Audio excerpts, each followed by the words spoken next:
നമുക്ക് മേളക്കാഴ്ചയിലേക്ക് പോവാം. നേരെ അങ്ങോട്ട്. അപ്പോൾ ഗജകേസരികളുടെ മുകളിൽ തിടമ്പിലേറി ഭഗവതിമാർ വടക്കുന്നാഥനെ വണങ്ങാനായി ഇങ്ങോട്ടേക്ക് എത്തുകയാണ്. അതിന് പിന്നാലെ 2 ഘടകപൂരങ്ങളുമുണ്ട്. അത് കഴിഞ്ഞാൽ എല്ലാവരും കാത്തിരിക്കുന്ന ഇലഞ്ഞിത്തറ മേളമാണ്. ഇവിടെ പൂരപ്രേമികളായ ആളുകളുണ്ട്. നിങ്ങൾ എവിടെന്നാ? കൊടകരക്കാരാ? എങ്ങനെയാണ്? കുറേ നേരം റീൽസും ഒക്കെ ഷൂട്ട് ചെയ്യാൻ കണ്ടായിരുന്നു. പൂര താല്പര്യമില്ല. എന്താ? ആ, അത് നമ്മൾ പറഞ്ഞിട്ടില്ല. ഇല്ല, നമ്മൾ പറഞ്ഞിട്ടില്ല. ഞാൻ പറഞ്ഞിട്ടില്ല. സുഹൃത്തെ, നമുക്ക് പൂര ദിവസം സന്തോഷത്തോടെ പോവാം. വേണമെന്ന് ഞാൻ പറഞ്ഞു. വേണം. ഞാൻ വേണ്ടാതെ പറഞ്ഞിട്ടുമില്ല. തർക്കമുണ്ടാക്കാനാണെങ്കിൽ തർക്കമൊക്കെ ഉണ്ടാക്കാം. പൂര ദിവസമാണ്, വടക്കുന്നാഥിന്റെ മുമ്പിലാണ്. അത് നിങ്ങൾ തീരുമാനിക്കാം. അതല്ലേ ഞങ്ങൾ ഇത്ര നേരം പറഞ്ഞുകൊണ്ടിരിക്കുന്നത്.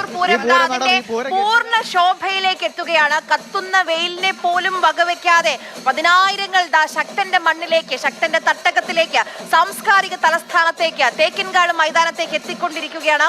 ഘടകപൂരങ്ങൾ വടക്കുന്നാഥ സന്നിധിയിലേക്ക്, വടക്കുന്നാഥ ക്ഷേത്രത്തിലേക്ക് എത്തിക്കൊണ്ടിരിക്കുകയാണ്. ആദ്യത്തെ ഘടകപൂരം ആദ്യം വന്നത് കണിമംഗലം ശാസ്താവാണ്. അതോടുകൂടിയാണ് ഈ പൂരത്തിന് ഔദ്യോഗികമായ തുടക്കമായത്. പിന്നീട് പനമുക്കമ്പള്ളി, ചെമ്പൂക്കാവ് തുടങ്ങിയ ഘടകപൂരങ്ങൾ വടക്കുംനാഥനെ വണങ്ങി മടങ്ങി.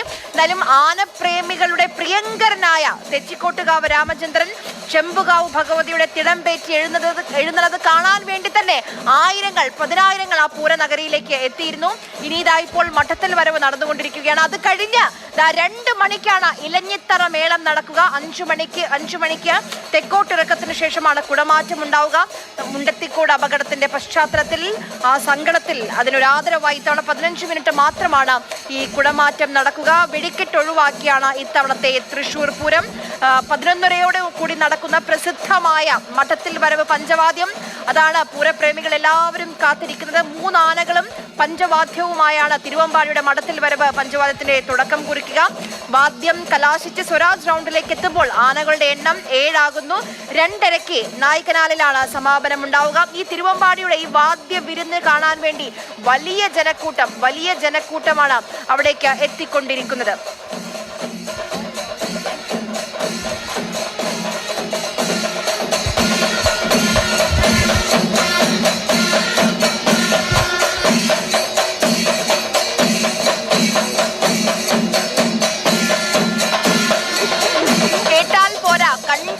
ആസ്വദിക്കണം, ഞങ്ങൾക്ക് കാണണമെന്ന് പറഞ്ഞുകൊണ്ട് എത്തിയ ആളുകളെയാണ് നമ്മളിപ്പോൾ ഈ സ്ക്രീനിൽ കാണുന്നത്. എത്രയെത്ര മനുഷ്യരാണ്, ഏതൊക്കെ നാട്ടിൽ നിന്ന്, കേരളത്തിന്റെ അങ്ങോളം ഇങ്ങോളമുള്ള നാട്ടിൽ നിന്ന്. പൂരം, അത് ഈ മേളം, അത് കണ്ടാൽ പോരാ, കേട്ടാൽ പോരാ, കാണണം, നേരിട്ട് കണ്ട് ആസ്വദിക്കണം എന്നൊരു ഒറ്റ വികാരവുമായി, എന്ന ആഗ്രഹവുമായി വന്ന ആളുകളെ നമുക്കിതാ അവിടെ കാണാൻ കഴിയുന്നുണ്ട്.